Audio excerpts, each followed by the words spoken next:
আসসালামু আলাইকুম viewers, welcome back to my channel Tanzila kitchen house. আবারও হাজির হয়ে গেলাম আপনাদের মাঝে নতুন আরও একটি রেসিপি নিয়ে। আর আজ আমি আপনাদেরকে চিড়ে ভাজা তৈরি করে দেখাবো।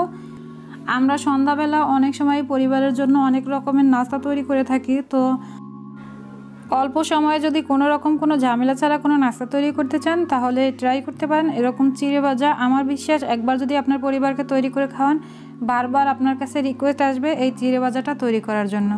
তো আমি এখানে 2 কাপ পরিমাণে চিড়ে নিয়ে নিয়েছি, মেজারমেন্ট কাপের 2 কাপ চিড়ে নিয়ে নিয়েছি। আমি চিড়াগুলোকে আমি ভালোভাবে এই চালনি দিয়ে চেলে নিয়েছি। এরকম একটা স্ট্রেনার নিয়ে নেবেন আর এটা দিয়ে ভালোভাবে চেলে নেবেন। এতে করে এর মধ্যে যে ছোট ছোট অংশগুলো সেগুলো পড়ে যাবে আর ভাজার সময় তেলটা খুব একটা নষ্ট হবে না। তারপর এর মধ্যে অনেকটা ময়লা থাকে, ধানের কণ থাকে, এগুলো বেছে নেবেন অবশ্যই। তো আমি সবগুলো বেছে নিয়েছি। এখন আমি এই চিড়েগুলোকে একটা বাটিতে ঢেলে নিচ্ছি।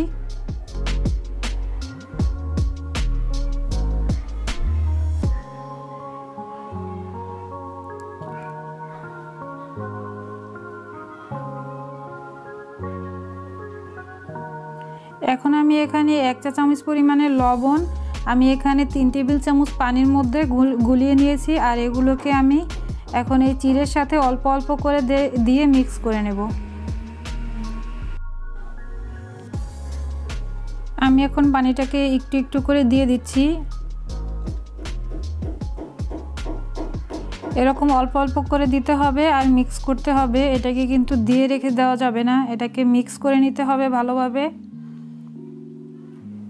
আমি এখান থেকে 3 ভাগের 2 ভাগ পানি দিয়ে দেব চিড়েটাতে। চিড়েটা ভালোভাবে মিক্স করে নেব।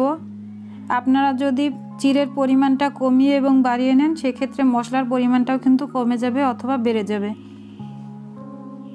তো আমি চিড়েটা মিক্স করে নিয়েছি ভালোভাবে। এখন আমি এখানে বাদাম নিয়ে নিচ্ছি। এখানে আমি 1/2 কাপ পরিমাণে বাদাম নিয়ে নিয়েছি আর এটাকে একটু বড় সাইজের একটা কাপে আমি নিয়ে নিলাম। তারপর এর মধ্যে আমি বাকি যে পানিটা ছিল সেটা থেকে কিছুটা পানি দিয়ে দিয়েছি। পুরো পানিটা আমার লাগেনি, এখান থেকে প্রায় 1 চা চামচের মতন পানি রয়ে গেছে।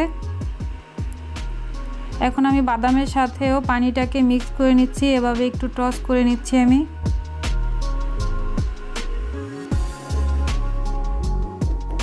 তারপর আমি এখানে একটা মশলা তৈরি করে নেব। চিড়েটা ভাজার পরে সেই চিড়েটাতে এই মশলাটা মিক্স করতে হবে।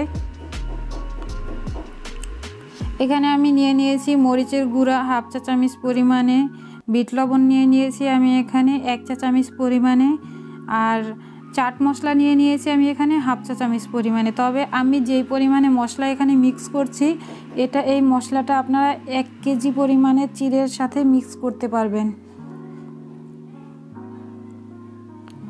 তবে আপনাদের টেস্ট অনুযায়ী আপনারা মশলাটা বাড়িয়ে এবং কমিয়ে নিতে পারেন।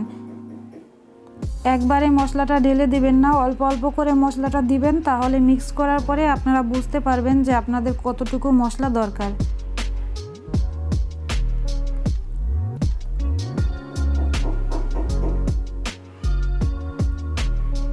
তো আমি এখন এগুলোকে চুলায় ভেজে নেব।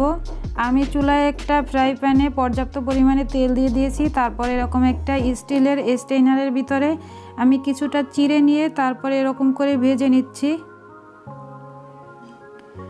স্ট্রেনারটাকে কিন্তু একটু হাত দিয়ে ঝাঁকিয়ে নিতে হবে, তা না হলে কিন্তু চিড়েটা ভালোভাবে ভাজা হবে না।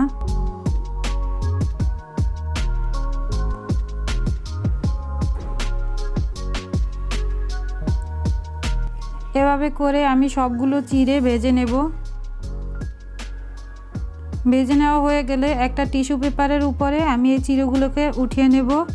একটা প্লেটের ভিতরে টিস্যু পেপার দিয়ে নেবেন, তারপরে চিড়েগুলোকে সেই টিস্যু পেপারের উপরে রেখে দিবেন।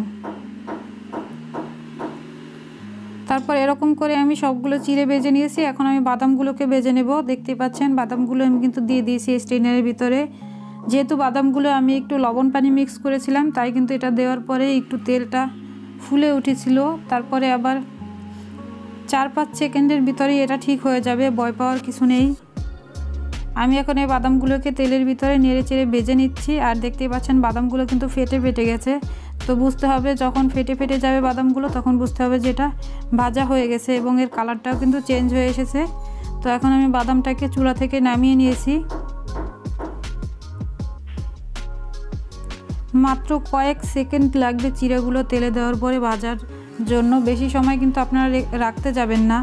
আর চিড়গুলো কিন্তু যখন তেলে ভাজবেন তখন কিন্তু তেলটা পর্যাপ্ত পরিমাণে গরম হতে হবে। কম গরম তেলে চিড়াটা ভাজার চেষ্টা করবেন না। তো আমার চিড়াটা ভাজা হয়ে গেছে, আমি এখন মশলাটা মিক্স করে নিচ্ছি। দেখতেই পাচ্ছেন আমি অল্প অল্প করে মশলা দিয়ে দিচ্ছি আর মিক্স করে নিচ্ছি। অর্ধেকটা পরিমাণে মশলা আমার লেগেছে। তো আপনারা আপনাদের টেস্ট অনুযায়ী হাফ কেজি অথবা 1 কেজি চিড়া যদি ভেজে নেন তাহলে এই মশলাটা তার সাথে মিক্স করতে পারবেন। তবে 1 কেজি চিড়া ভাজলে একটু বেশিও লাগতে পারে মশলার পরিমাণ, হাফ কেজিতে ঠিকও হতে পারে আপনাদের কাছে, সেটা আপনাদের টেস্ট অনুযায়ী আপনারা দিয়ে নেবেন। চিড়েগুলোকে আমি আরেকটা প্লেটে সার্ভ করে দিচ্ছি। দেখতে পাচ্ছেন কতটা লোভনীয় হয়েছে চিড়ে ভাজাটা, আর খেতেও কিন্তু অসাধারণ টেস্ট। রেসিপিটা ভালো লাগলে অবশ্যই ভিডিওতে একটা লাইক করে দেবেন, চ্যানেলটা সাবস্ক্রাইব করে পাশে থাকা বেল নোটিফিকেশনটা অন করে দেবেন এবং একটা কমেন্ট করে জানাতে ভুলবেন না যে কেমন হয়েছে। Thank you for watching my video.